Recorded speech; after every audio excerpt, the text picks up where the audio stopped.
The rugby world is buzzing, and it's all about the shifting allegiances of some top-tier talent. World Rugby's eligibility laws have opened the door for players to represent a second nation, and we're seeing some former All Blacks making waves by switching teams. This could seriously shake up the 2027 Rugby World Cup. Let's dive into 5 world-class players who could be swapping the silver fern for another flag. First up, a name that's already made headlines, Aidan Ross. This powerful loosehead prop, standing at 189 centimeters and weighing 111 kilos, has already made the switch. Born in New South Wales, Australia, Ross moved to New Zealand as a kid and climbed the ranks to earn his first All Blacks cap against Ireland in 2022. But now, he's come full circle. After completing the mandatory 3-year stand-down period, Ross became eligible for the Wallabies.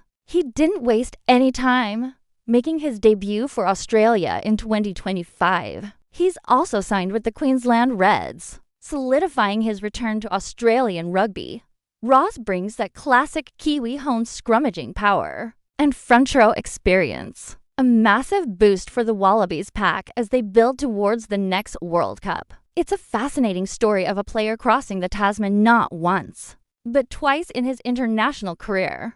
Next, we have the powerhouse back rower, Pita Gus Sowakula. This guy is a force of nature. At 195 centimeters and 110 kilograms, he can play flanker or number 8, making him incredibly versatile. Born in Fiji, Sowakula also earned 2 caps for the All Blacks in 2022. Like Ross, he completed his stand-down and has now pledged his allegiance to his birth country, making his debut for the Flying Fijians in 2025. Currently playing for Clermont in France, Sowakula brings a wealth of international experience and raw physicality to the Fijian pack. He's known for his powerful carries, his strength at the breakdown, and his ability to get over the gain line. Having a player of his caliber, forged in the competitive environment of New Zealand rugby, is a game changer for Fiji. They're already a team that can cause upsets. But with Sowakula in their ranks, their forward pack just got a whole lot scarier. Now let's talk about a player who could make a massive impact for Tonga, Charles Piutau. Remember him?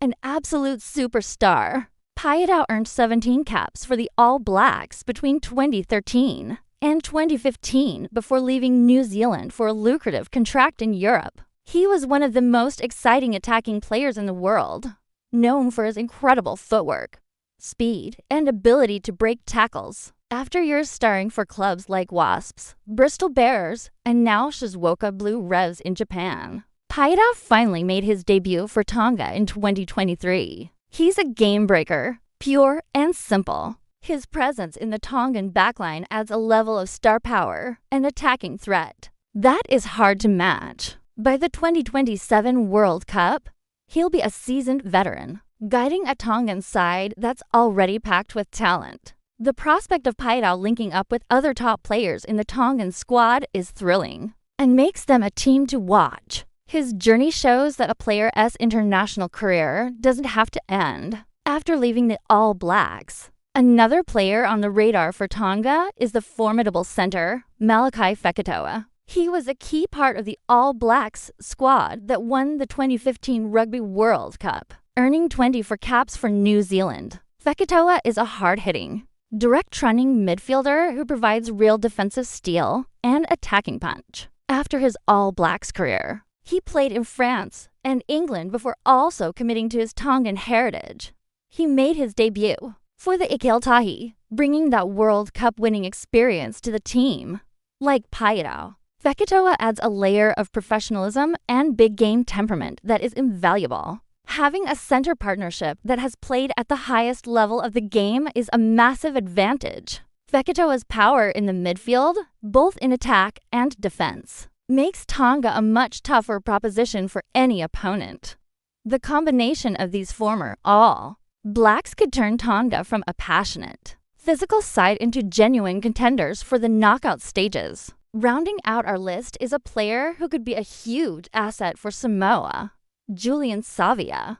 The bus was an unstoppable force on the wing for the All Blacks. He scored an incredible 46 tries in just 50 for tests, putting him among the greatest try scorers in All Blacks history. His performance at the 2015 Rugby World Cup, particularly that hat trick against France, is legendary. While he hasn't played for the All Blacks since 2017, the door is now open for him to represent his Samoan heritage. He's already expressed his desire to play for Manu Samoa if the opportunity rises. Imagine adding a winger with Savea's power, finishing ability, and big game experience to the Samoan backline. He could be a phenomenal mentor for the younger players and a terrifying weapon in attack. If Savea does pull on the blue jersey for the 2027 World Cup, it would be an incredible story and a massive boost for Samoan rugby, adding another layer of excitement to the tournament. So what does this all mean for international rugby? This trend of players switching nations is adding a fascinating dynamic to the sport. It allows players to reconnect with their heritage and gives Tier 2 nations access to world-class talent and experience that was previously unavailable for teams like Fiji, Tonga, and Samoa. This could be a turning point, helping to level the playing field and make the Rugby World Cup more competitive than ever before. It challenges the traditional power structures and creates incredible storylines. The 2027 World Cup in Australia is shaping up to be one of the most unpredictable and exciting tournaments yet, and these former All Blacks will be right at the heart of the action. Before we wrap up, here's a little challenge for you rugby fanatics. There have been 26 different teams to play at the Men's Rugby World Cup since it began. How many can you name? I'll give you a hint. Some of them might surprise you. Drop your answers in the comments below. Let's see who can get all 26. Thanks for watching, everyone. It's an exciting time for international rugby, and we'll be here covering all the developments as we build towards 2027. If you enjoyed this video, make sure to hit that like button, subscribe to the channel, and turn on notifications so you don't miss our next update. See you next time.